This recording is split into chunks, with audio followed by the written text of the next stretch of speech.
Hello student, आज के इस वीडियो में क्लास 10th केमिस्ट्री के चैप्टर नंबर 2 जिसका नाम है अम्ल, भस्म और लवण। तो इस चैप्टर के अति लघुतरीय प्रश्नों का उत्तर करने वाले हैं। जितने भी इस चैप्टर में अति लघुतरीय प्रश्न दिए गए हैं उन सारे के सारे प्रश्नों का उत्तर आज के इस वीडियो में करने वाले हैं। तो आप लोग बने रहें, शुरू से लेकर अंत तक के वीडियो को देखिए। क्लास 9-10 से रिलेटेड और भी वीडियो हमारे चैनल पे अपलोड है, जहां आप उनको जाकर के देख सकते हैं। तो चलिए फटाफट से बढ़ते हैं अपने क्वेश्चंस की तरफ और उनका उत्तर करते हैं। तो देखिए फर्स्ट क्वेश्चन आपके स्क्रीन पर दिख रहा है। इस प्रश्न में आपसे कहा है कि 3 खनिज अम्ल का सूत्र लिखे, यानी खनिज अम्ल का आपका क्या लिखना है, सूत्र लिखना है। तो इस प्रश्न का उत्तर हो जाएगा खनिज अम्ल में फर्स्ट आपका HCl होगा, सेकंड में जो सूत्र होगा वो HNO3 और थर्ड का जो सूत्र हमने यहाँ पे लिखा है उसका नाम लिखा है H2SO4। तो इस तरीके से आपको यहाँ पे 3 खनिज अम्ल सूत्र का नाम लिखना था। अगला क्वेश्चन आता है कि एक कार्बनिक अम्ल का सूत्र लिखिए, यानी सभी में आपको सूत्र लिखना है, फॉर्मूला लिखना है। तो इस प्रश्न का उत्तर हो जाएगा C2H6O3। ठीक है, C2H6O3 एक तरीके का एक कार्बनिक अम्ल है जिसका हमने सूत्र यहाँ पे आपको लिख दिया है। थर्ड क्वेश्चन में कहता है कि सिरका में कौन सा अम्ल पाया जाता है। तो सिरका में जो अम्ल पाया जाता है बच्चों वो आपका एसिटिक अम्ल पाया जाता है। कौन सा अम्ल पाया जाता है, तो आपका एसिटिक अम्ल पाया जाता है। अगला क्वेश्चन है क्वेश्चन नंबर 4 कि बैटरी अम्ल क्या है, यानी बैटरी अम्ल के बारे में आपको बताना है। तो इसका उत्तर हो जाएगा कि वैसा अम्ल जिसका उपयोग मोटर गाड़ियों के बैटरी में बैटरी अम्ल के रूप में होता है उसे हम लोग सल्फ्यूरिक अम्ल कहते हैं। जिसका अगर हम लोग सूत्र की बात करें तो सूत्र इसका होता है H2SO4। ध्यान रखेंगे, सल्फ्यूरिक अम्ल का होता है H2SO4। अगला जो क्वेश्चन है क्वेश्चन नंबर 5, इसमें कहता है कि अभिक्रिया का नाम बताएं जिसमें अम्ल तथा भस्म की अभिक्रिया से लवण तथा जल बनता है। तो इस प्रश्न का राइट आंसर हो जाएगा उदासीनीकरण। इस अभिक्रिया में क्या होता है, अम्ल और भस्म की अभिक्रिया से लवण और जल बनता है। ध्यान रखना, लवण और जल बनता है। अगला जो क्वेश्चन है क्वेश्चन नंबर 6, इसमें कहता है सामान्य लवण, अम्लीय लवण तथा भास्मिक लवण के एक एक उदाहरण आपको देना है। तो हमने यहाँ पे तीनों का अलग अलग नाम दिया है और अलग अलग से उसका सूत्र भी दिया है। तो देखिए यहाँ पे हमने उदाहरण में दिया सामान्य अम्ल का NaCl, फिर अम्लीय लवण का दिया NaHSO4 और भास्मिक लवण का दिया PbOHNO3। तो ये सभी आपका क्या है, अम्लीय जो सामान्य लवण है और अम्लीय लवण है और भास्मिक लवण है। इन तीनों का एक एक उदाहरण हमने यहाँ पे आपको दे दिया। अब बढ़ते हैं आगे क्वेश्चन नंबर 7, जिसमें कहता है कि CO2 का जलीय विलयन अम्लीय होता है या भास्मिक। तो इस प्रश्न का राइट आंसर हो जाएगा अम्लीय होता है CO2 का जलीय विलयन। अगला जो क्वेश्चन आता है क्वेश्चन नंबर 8, इसमें कहता है आपसे कि सोडियम कार्बोनेट की अभिक्रिया जब हाइड्रोक्लोरिक अम्ल से कराया जाता है तो कौन सी गैस निकलती है।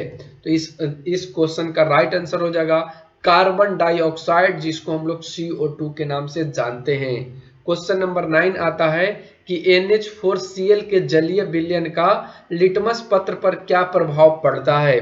तो NH4Cl का जो जलीय विलयन लिटमस पत्र पे प्रभाव डालता है वो ये डालता है कि ये नीला लिटमस पत्र को लाल कर देता है। ये क्या करता है, ये नीला लिटमस पत्र को लाल कर देता है।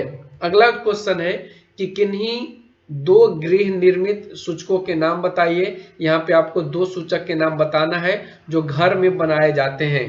तो इसका उत्तर हो जाएगा, एक तो आपका लाल गोभी का पत्ता है और सेकंड आपका हल्दी है।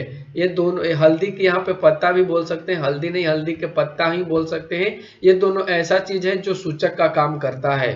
अगला क्वेश्चन है क्वेश्चन नंबर 11, इसमें कहता है कि 2 रंगीन पदार्थ जिसको सूचक के नाम से जानते हैं वो नाम बताइए कि किसी अज्ञात द्रव के क्षारीय एवं अम्लीय प्रकृति को बताने में सक्षम हो। यानी वो दोनों जो सूचक है, जो वो दोनों जो पदार्थ है वो ये बता दे कि ये जो द्रव है वो क्षारीय है और जो अगला द्रव है वो अम्लीय है। ये बता देने का काम करे, उन 2 रंगीन पदार्थ का नाम आपको बताना है। तो इस प्रश्न का राइट आंसर हो जाएगा लिटमस का पत्र तथा मेथिल ऑरेंज। क्या क्या, लिटमस पत्र या मेथिल ऑरेंज। अगला जो क्वेश्चन आता है क्वेश्चन नंबर 12, इसमें आपसे कहता है कि किसी क्षार के लवण में धात्विक आयन नहीं होते हैं किसी क्षार, किसी नहीं यहाँ पे होगा, थोड़ा सा ध्यान रखना, यहाँ पे किस होगा, किस क्षार के लवण में धात्विक आयन नहीं होते हैं। तो इसका राइट आंसर हो जाएगा अधात्विक ऑक्साइड, और उसका एग्जाम्पल हमने यहाँ पे दिया है NaOH। ध्यान रखना क्या दिया है, NaOH। ठीक है, अब बढ़ते आगे क्वेश्चन नंबर 13। इसमें कहता है कि निम्नलिखित अभिक्रिया को पूरा करिए। अभिक्रिया आपको दिया है और यहाँ पे आपको पूरा करना है कि यहाँ पे क्या क्या लिखा जाएगा। जैसे कि दिया है Zn plus H2SO4, Zn plus H2SO4। तो इसका किस तरीके से आप बनाएंगे, तो यहाँ पे इसको बना लेंगे ZnSO4 प्लस H2। ठीक है, ZnSO4 प्लस H2। उसके बाद Fe plus 2HCl, Fe plus 2HCl को आप कैसे बनाएंगे, तो यहाँ पे इसको बना लेंगे FeCl2 प्लस H2। और ये दोनों क्या करेगा, ऊपर की ओर जाएगा, ये गैस है तो ये वायुमंडल में चला जाएगा। अब बढ़ते हैं आगे के क्वेश्चन को।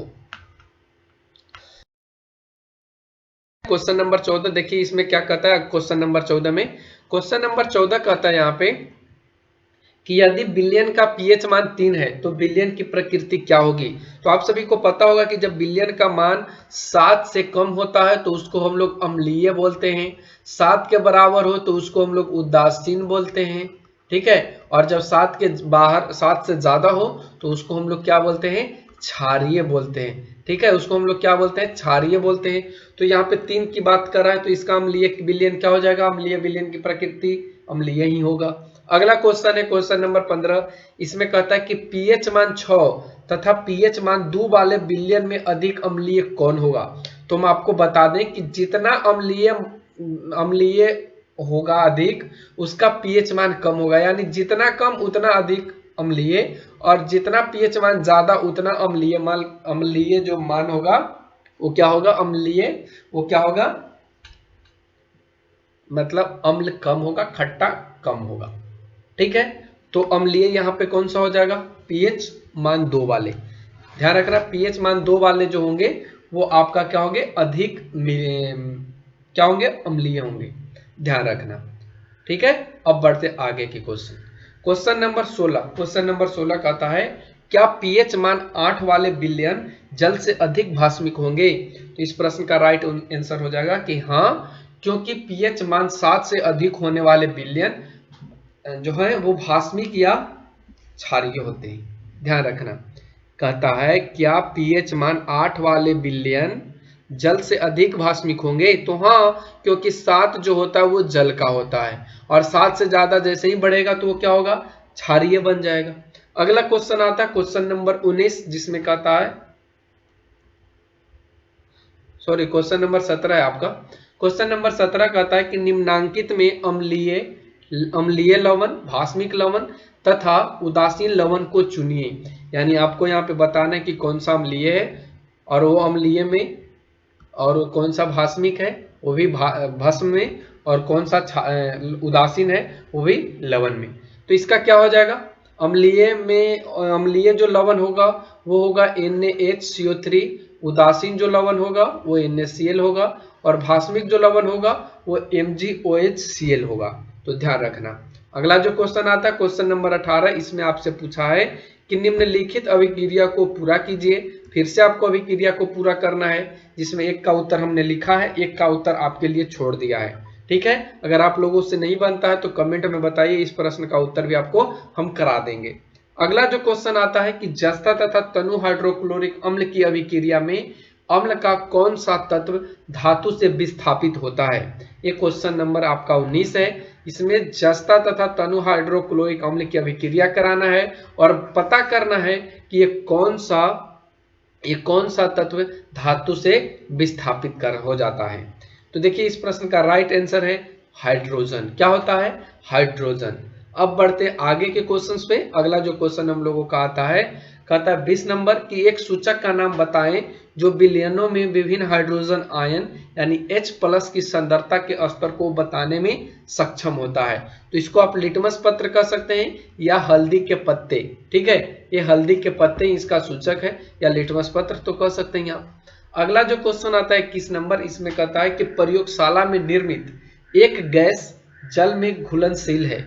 इसके जलीय विलयन में फिनोल्फेथिन, देखिए यहाँ पे इसको थोड़ा सा ढंग से पढ़ना, फिनोल्फेथिलीन, क्या पढ़ेंगे, फिनोल्फथैलीन, क्या पढ़ेंगे, फिनोल्फथैलीन सूचक का एक बूंद डालने से विलयन का रंग गुलाबी हो जाता है। तो विलयन किस प्रकृति का है, तो यहाँ पे बताना है कि वो जो विलयन होगा वो विलयन क्षारीय होगा। कौन सा विलयन होगा, क्षारीय विलयन होगा। अगला क्वेश्चन नंबर 22 है, इसमें आपसे पूछा है कि रवाकरण जल की अवस्था में, रवाकरण जल की अवस्था में वॉशिंग सोडा, जिसको हम लोग धोने का सोडा के नाम से भी जानते हैं, एवं तुतिया का रासायनिक सूत्र बताइए। तो आपको यहाँ पे बताना है। तो उत्तर में क्या हो जाएगा, धोने का सोडा का क्या लिखेंगे हम लोग, Na2CO3 इंटू 10H2O, क्या लिखेंगे यहाँ पे, Na2CO3 इंटू 10H2O। तुतिया का हम लोग क्या लिखेंगे, इसका लिखेंगे CuSO4 इंटू 5H2O। तो इस तरीके से आपको दोनों का आंसर लिख देना था, दोनों का रासायनिक सूत्र बताना था। अगला जो क्वेश्चन आता है 23 नंबर, इसमें आपसे पूछा है क्या होता है जब तनु सल्फ्यूरिक अम्ल को ठोस सोडियम कार्बोनेट से मिलाते हैं या ठोस सोडियम कार्बोनेट में मिलाते हैं। तो इस प्रश्न का राइट आंसर होगा कि जब हम तनु सल्फ्यूरिक अम्ल को ठोस सोडियम कार्बोनेट के साथ मिलाते हैं तो उसमें हमको सोडियम सल्फेट मिलता है, जल मिलता है और कार्बन डाइऑक्साइड गैस मिलता है। यहाँ पे हमने अभिक्रिया को भी दिखा दिया है, जिसमें H2SO4 है वो Na2CO3 के साथ अभिक्रिया कर रहा है, तो NaSO4 बना रहा है प्लस H2O बना रहा है प्लस CO2 गैस बना रहा है। तो इस तरीके से आपका क्वेश्चन नंबर 23 कंप्लीट होता है। अब बढ़ते हैं आगे क्वेश्चन नंबर 24, जिसमें कहता है कि किस विलयन में हाइड्रोजन प्लस जलीय, जिसको हम लोग बोलते हैं हाइड्रोजन प्लस को जलीय आयनों की सांद्रता बढ़ाने पर उस विलयन के पीएच मान पर क्या प्रभाव पड़ता है। तो इस प्रश्न का ये उत्तर होगा कि पीएच का मान में कमी आ जाएगा, अर्थात वो अम्लीय बन जाएगा। तो इस तरीके से हमने आपको इस चैप्टर के 1 से लेकर के 24 जो क्वेश्चन दिए गए थे उन सारे के सारे प्रश्नों का उत्तर करा दिया। तो आप लोगों को ये वीडियो कैसा लगा कमेंट सेक्शन में कमेंट करके जरूर बताइएगा। Thanks for watching, take care, bye bye.